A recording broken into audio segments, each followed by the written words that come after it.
Travel Documentaries, Paris, Then and Now. Paris is a city with tons of history, and it's the third most visited travel destination in the world, with over 23 million visitors as of 2017. Paris is one of the most popular cities in the world. It is also Europe's major centers of finance, fashion, science, and arts. Paris is especially known for its museums and architectural landmarks because of the city's vast history. Due to the long history of Paris, I will only be covering the history starting from the Middle Ages. At the beginning of the 12th century, the French kings of the Capetan dynasty built Paris up to be the political, economic, religious, and cultural capital of France. The Ile de la Cite was the site of the royal palace, and construction of the Notre Dame Cathedral began in 1163. The left bank was the site of the new University of Paris, established by the church and the royal court, as well as two great monasteries of Paris. The right bank became the center of commerce and finance, where the port and central market were located. Between 1190 and 1202, King Philip II built a massive fortress of Louvre, which was designed to protect the right bank against an English attack from Normandy. The fortified castle was a great rectangle of 72 by 78 meters, with 4 towers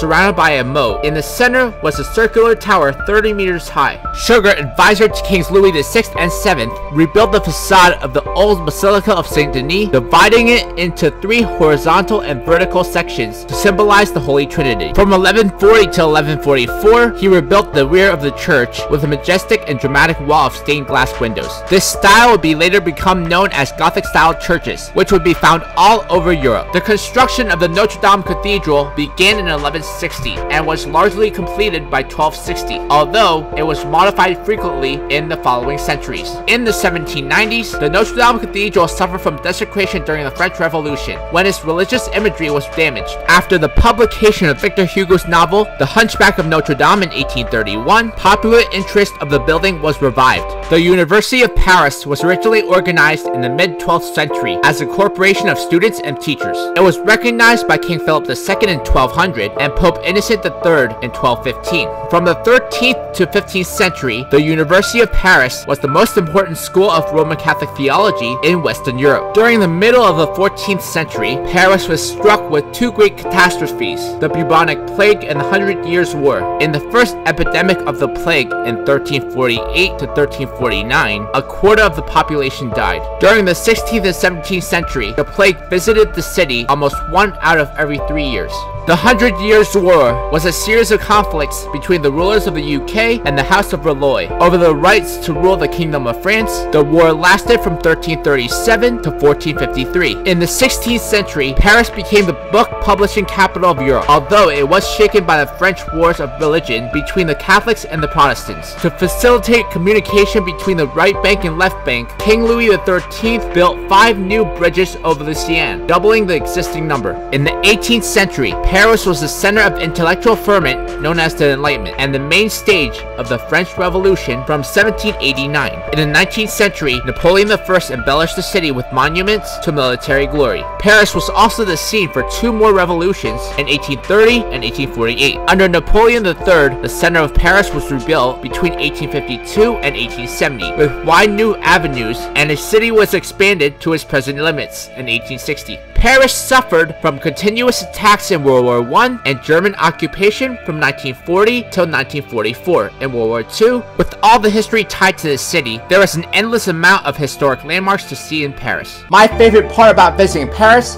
was visiting the historical buildings and museums in Paris. Places like the Palace of Versailles, the Notre Dame Cathedral, and Eiffel Tower have played a vital role in the history of Paris. The Louvre, Musée d'Orsay, and National Museum of Modern Art are some of the most popular museums in the world. Here are some places you need to visit in Paris. The Eiffel Tower is a global cultural icon of France and is one of the most recognizable structures in the world. The tower was constructed from 1887 to 1889 as an entrance to the 1889 World's Fair. The tower is the tallest structure in Paris and is the most visited monument in the world. It has an overall height of 50 meters and a width of 45 meters, as well as a depth of 22 meters. The Arc de Triomphe is one of the most famous monuments in the world. The Arc honors those who fought and died for France in the French Revolutionary and Napoleon Wars. The Louvre is the world's largest art museum and a historic monument in Paris. The museum opened in 1793 and is now the world's most visited art museum, receiving 10.2 million visitors in 2018. The museum has approximately 38,000 objects from prehistory to the 21st century, which is exhibited over an area of 72,000 square meters. Due to a devastating fire on April 15, 2019, Notre Dame Cathedral was almost burnt entirely to the ground with the exception of the bell tower. Notre Dame Cathedral is considered to be one of the finest examples of French Gothic architecture. The two towers were 69 meters high and were the tallest structures in Paris until the completion of the Eiffel Tower in 1889. Notre Dame had 10 bells. The largest and heaviest bell was called the Manuel, which had been there for some of the most important events in French history. The Palace of Versailles was the principal royal residence of France from 1682 to 1789. In 2017, the Palace of Versailles received over 7 million visitors,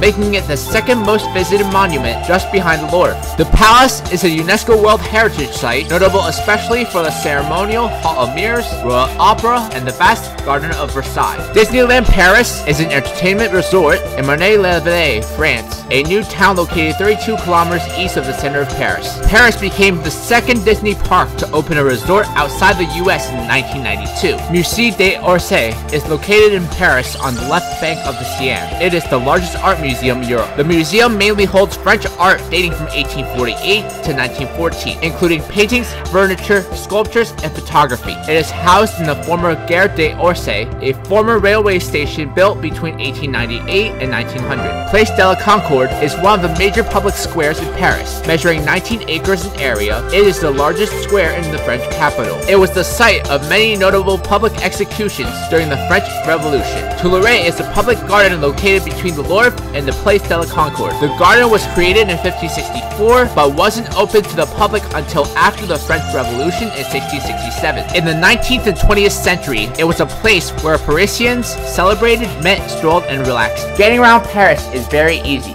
Paris has a highly sufficient rail, subway, and bus system that gets you from point A to point B very easily. There are many different places to shop in Paris, from luxury shopping malls to small shops and flea markets. Paris has it all. I highly recommend visiting some shopping streets in Paris like Champs Elysees, Seven Centers of Style in City of Lights, and Le Verre and Palais District. Whether it was in the Middle Ages or in modern time, Paris has always been the center of arts and commerce. In my next travel documentary, I'll be talking about Rome.